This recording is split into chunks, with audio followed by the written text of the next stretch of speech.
Assalamualaikum warahmatullahi wabarakatuh. Di sini kami akan membahas mengenai COVID-19 versus koperasi dan UMKM. Di sini kami dari kelompok 8 yang beranggotakan Susi, Evi, serta Larsna. Di sini saya Evi Nurjani akan membahas mengenai koperasi. Koperasi menurut UU nomor 25 tahun 92 merupakan badan usaha yang beranggotakan orang atau badan hukum koperasi dengan melandaskan berdasarkan prinsip koperasi dan asas kekeluargaan. Lalu yang selanjutnya yaitu UU nomor 20 tahun 2008 mengenai UMKM. Yang dimana UMKM merupakan usaha milik perseorangan atau badan usaha perseorangan produktif dan memenuhi kriteria yang ada di undang-undang. Lalu kontribusi keduanya bagi perekonomian. Kementerian Koperasi dan UMKM mencatat koperasi aktif di Indonesia sekitar 133,48 dengan anggota 22.463.738 juta. Dengan perkembangan UMKM tahun 2018, unit usaha 99,99%, tenaga kerja 97,%,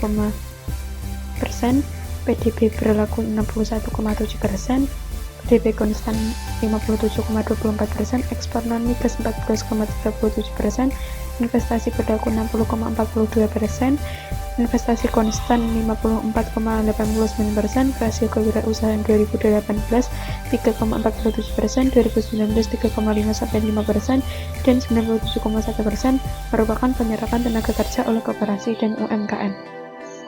Lalu selanjutnya yaitu adalah corona. Corona berasal dari nama mahkota, yaitu penyakit dari virus SARS-CoV-2. Saat ini adalah COVID-19. Virus ini menyebabkan kematian yang sangat tinggi. Tidak hanya itu, di Indonesia menyebabkan perekonomian melemah, sosial masyarakat terbatasi, dan kesehatan yang menurun. Selanjutnya akan diteruskan dampak COVID-19 bagi perekonomian, koperasi, dan UMKM.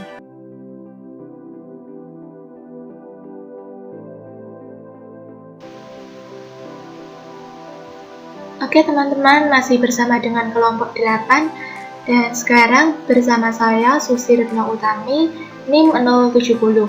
Di sini saya akan mengajak teman-teman untuk belajar mengenai apa sih dampak COVID-19 bagi koperasi dan UMKM. Teman-teman, kita akan sama-sama tahu bahwa dengan merebaknya COVID-19 yang kian meresahkan dunia telah membawa efek yang sangat luas dan menyeluruh bagi seluruh sektor, tidak terkecuali sektor ekonomi. Oke, dan jika berbicara koperasi dan UMKM, ini berarti kita sudah mengetahui ya bahwa ternyata koperasi dan UMKM ini merupakan salah satu penopang kegiatan perekonomian Indonesia. Maka dengan adanya COVID-19 akan memberikan efek yang besar bagi ekonomi melalui koperasi dan UMKM ini, di mana keberlangsungan ekonomi menjadi tidak seimbang, mengingat peran penting dari koperasi dan juga UMKM bagi perekonomian Indonesia. Lalu sekiranya secara spesifik dampak yang dialami oleh koperasi dan UMKM ini dampak yang seperti apa saja?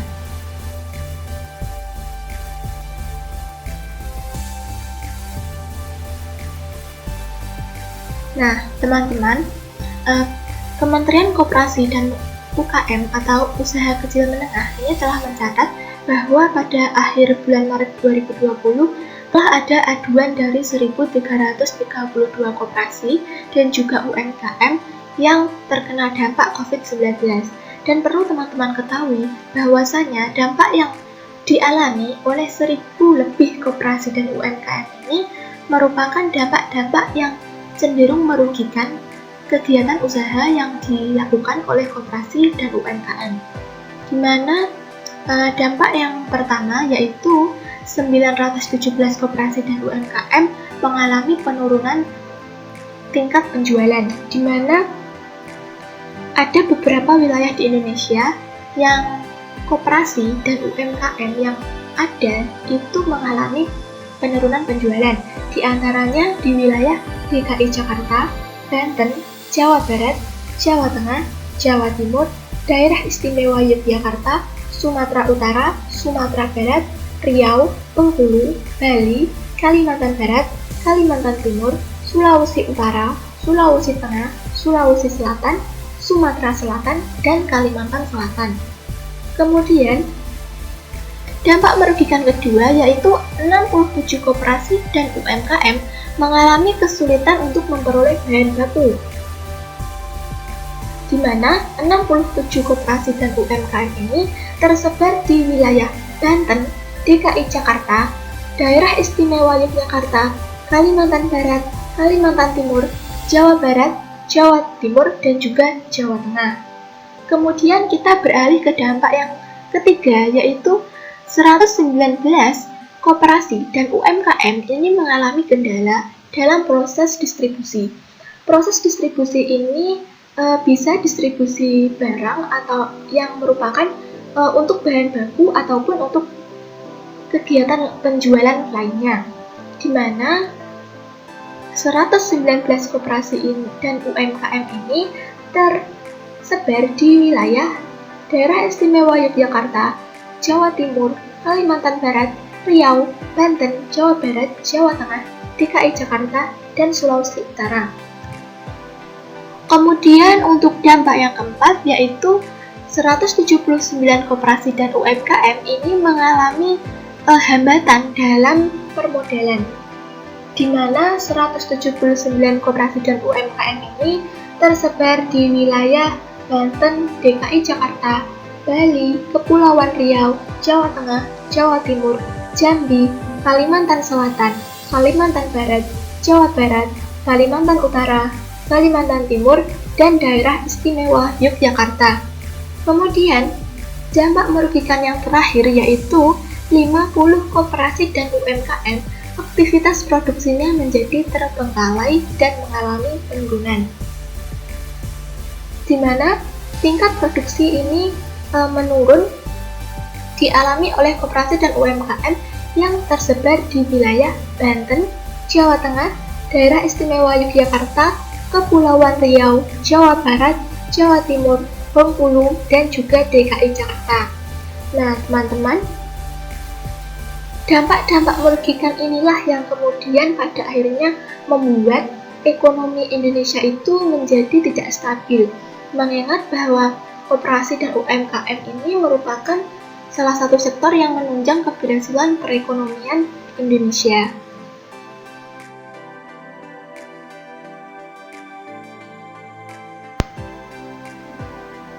Baik teman-teman, pembahasan yang terakhir bersama saya, Lapis Nadia Hidasari, NIM 088.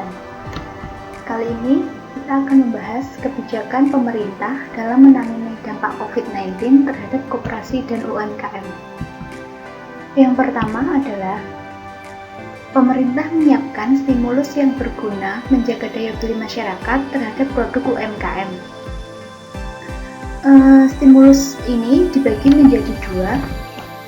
Yang pertama adalah diskon 25% yang dialokasikan untuk 2 juta konsumen.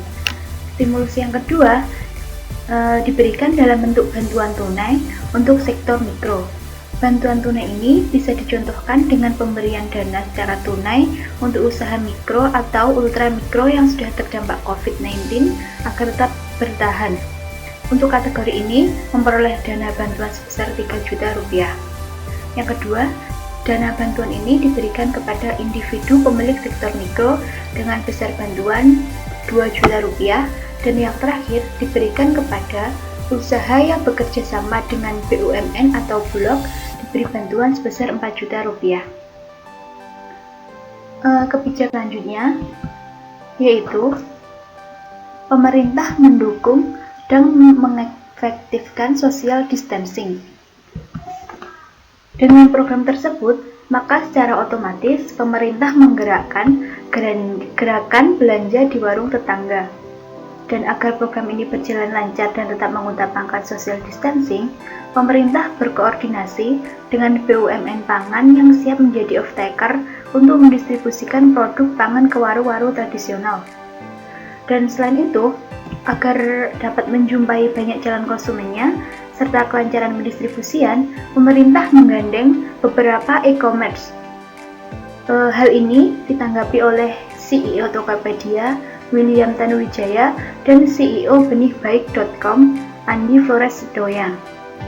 Kedua e-commerce ini akan membantu merancang program donasi dari masyarakat untuk para pelaku usaha di sektor mikro dan juga akan membantu memasarkan produknya dengan harga beli yang adil. Selanjutnya, program yang ketiga yaitu restrukturisasi dan subsidi suku bunga kredit usaha mikro dan restrukturisasi kredit usaha khusus koperasi melalui LPDB KUMK. Restrukturisasi ini berlaku kredit UMKM yang berada pada BPR itu diberi bunga 3 bulan pertama dibayar pemerintah 6% dan 3 bulan selanjutnya akan dibayar pemerintah 3%. Bantuan ini juga berlaku untuk peminjam mikro di bawah 500 juta atau yang disetarakan dengan KUR, kredit usaha rakyat. Pemerintah memberikan bantuan berupa 3 bulan pertama bantuan bunga sebesar 3% dan bulan kedua sebesar 2% untuk debitur UMKM yang kreditnya 500 juta, maksud saya kurang 500 juta, dan kredit menengah antara 500 juta sampai 10 miliar. Bantuan ini juga berlaku untuk pelaku usaha ultramikro atau UMI, seperti Mekar, UMI Pegadaian. Akan mendapat subsidi bunga selama 6 bulan sebesar 6%. Pelaksanaan restrukturisasi ini berada di bawah naungan OJK. Hal ini dilakukan karena masih ditemuinya pihak kreditur yang menolak restrukturisasi akibat kebijakan internal. Maka dengan adanya kebijakan OJK ini atau yang diawasi OJK ini,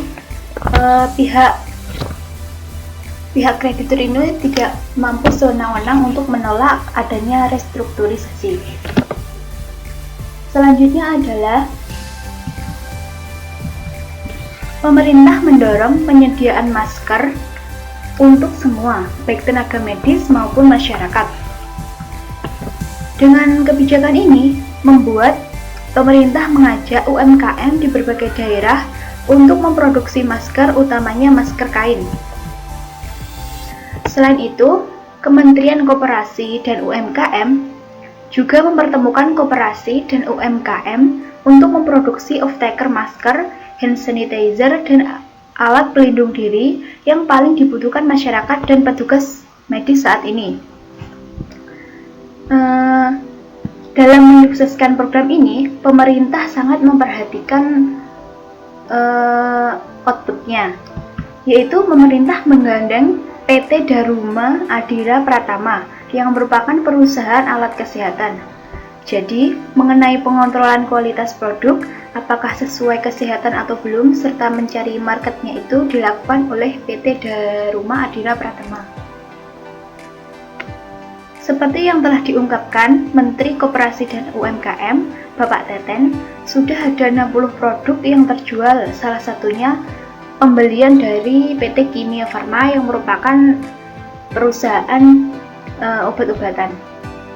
Jadi, antara kualitas produk yang dihasilkan UMKM ini tentunya sudah memiliki kriteria sesuai kesehatan. Yang terakhir yaitu adanya relaksasi pajak. Relaksasi pajak ini diberikan pemerintah pada pajak penghasilan pasal 21 itu ditanggung pemerintah, pajak penghasilan pasal 22 impor dibebaskan dalam jangka waktu tertentu, pajak penghasilan pasal 25 diberi diskon 30%, dan percepatan restitusi PPN dengan batasan yang dinaikkan menjadi 5 miliar. Mungkin itulah kebijakan pemerintah dalam menangani dampak COVID-19 terhadap koperasi dan UMKM. Sekian dari kami. Apabila ada kurang lebihnya mohon maaf. Wassalamualaikum warahmatullahi wabarakatuh.